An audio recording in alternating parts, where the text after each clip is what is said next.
Welcome back, guys. This is part 1 of a new series focusing on blending techniques. Today I'm looking at something I call fat glazing. It's a simple way to build up smooth transitions fairly quickly.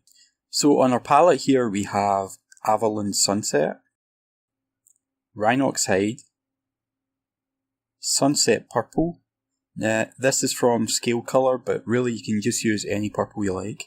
And finally some white. Take some of your yellow and lay down a solid base colour. I recommend applying this in 2 to 3 thin coats. Okay, so now take some white and mix it into your yellow. I usually create a little transition on the palette so that I can easily go back and forth between different hues if I need to.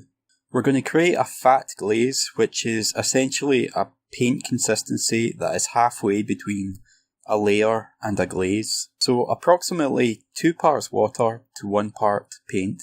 When you apply this to the model, sweep the brush across the surface in the direction of your highlight. Notice how it creates a fairly smooth transition in a single pass. You'll need to experiment a little bit in regards to paint consistency. Not all paint is the same, so it's difficult to give an exact ratio, but when you find it once, you'll be able to find it again, and after a while you'll just get a feel for it. So build up your highlight in a few passes, each time taking lighter paint from the transition on your palette. Next we'll create a thin glaze with our Rhinox Hide. Just take some of your paint and add a drop of water to it. To check the consistency you can use a paper towel test. So to do this, just take a paper towel, put some of the glaze on your brush and touch the tip against the towel. You're going to know you have the right consistency when the paint explodes away from the brush, like this. Now simply glaze in the opposite direction. Notice how little of the glaze is actually on the brush. You're going to want to build this up over a few layers. If you want to gild the lily, you can add another glaze, this time using purple. This is going to help to give you a more interesting colour. So just to reiterate the idea, I'll show that again on this part of the shoulder here. So like you did before, draw the paint up to where you want the highlight. And just build this up over a few layers.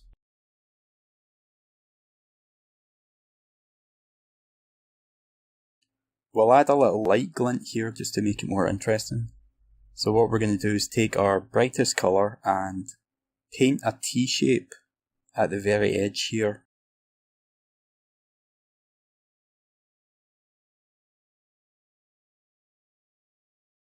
Then we're simply going to blur it out slightly by glazing over the area using that same colour.